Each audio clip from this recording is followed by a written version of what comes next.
അവസാനം ഏത് തെറ്റു ചെയ്തു എന്ന് തെളിയിക്കുന്ന ഘട്ടത്തിലേക്ക് എത്തിയിരിക്കുകയാണ്. ഏറെ ദിവസമായി തുടരുന്ന പ്രശ്നത്തിന്റെ പരിണിതഫലം ഉണ്ടായിരിക്കുകയാണ്.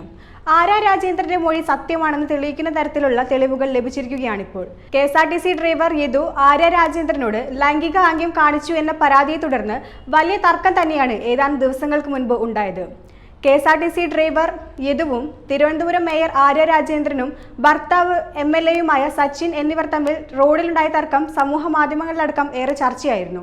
തന്നോട് ലൈംഗിക ആംഗ്യം കാണിച്ചു എന്ന് ആര്യ രാജേന്ദ്രനും, എന്നാൽ മേയർ കളവ് പറയുകയാണെന്ന് KSRTC ഡ്രൈവർ യദുവും ആരോപിച്ചു. തുടർന്ന് പോലീസ് സ്ഥലത്തെത്തുകയും അന്വേഷിക്കുകയും യദുവിനെ ചോദ്യം ചെയ്യുകയും ചെയ്തിരുന്നു. മേയർ പലതവണ ആവർത്തിച്ചു പറഞ്ഞു യദു കുറ്റക്കാരനാണെന്ന്. എന്നാൽ അധികാരത്തിന്റെ ദുർവിനിയോഗം എന്ന പേരിൽ പലരും അതിനെ തള്ളിക്കളഞ്ഞു. മേയർക്കെതിരെ മോശമായ രീതിയിൽ വിവാദങ്ങൾ സൃഷ്ടിക്കുകയും ചെയ്തിരുന്നു. മേയർ ആര്യ രാജേന്ദ്രനും KSRTC ഡ്രൈവർ യദുവുമായുള്ള തർക്കത്തിൽ മേയറുടെ പരാതികൾ ശരിവയ്ക്കുന്ന തെളിവുകൾ ലഭിച്ചുവെന്ന് പോലീസ് പറയുന്നു. KSRTC ഡ്രൈവർ മുഖം കൊണ്ടോ കൈകൊണ്ടോ എന്തെങ്കിലും ആംഗ്യം കാണിച്ചാൽ മുമ്പിൽ പോകുന്ന കാറിന്റെ പിൻസീറ്റിലിരിക്കുന്നവർക്ക് അത് കാണാൻ കഴിയുമെന്ന വിലയിരുത്തലിലേക്ക് എത്തിയിരിക്കുകയാണ്. വ്യക്തമായ തെളിവുകൾ ലഭിച്ചു എന്നാണ് ഇപ്പോൾ പോലീസ് വ്യക്തമാക്കുന്നത്. തർക്കത്തെ തുടർന്നുള്ള സംഭവങ്ങൾ പുനരാവിഷ്കരിച്ചുകൊണ്ട് പോലീസ് തെളിവുകൾ കണ്ടെത്തിയത്. പട്ടം മുതൽ പാളയം വരെ ബസ്സും കാറും ഓടിച്ചായിരുന്നു സംഭവം പുനരാവിഷ്കരിച്ചത്.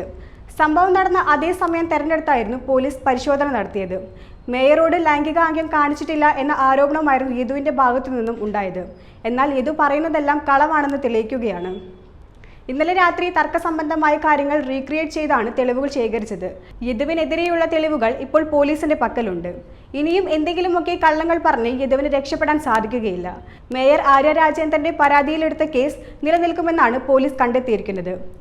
പരീക്ഷണം തെളിവായി വെച്ച് കേസിന്റെ അന്വേഷണത്തിലെ കുറ്റപത്രം ഉടൻ സമർപ്പിക്കും.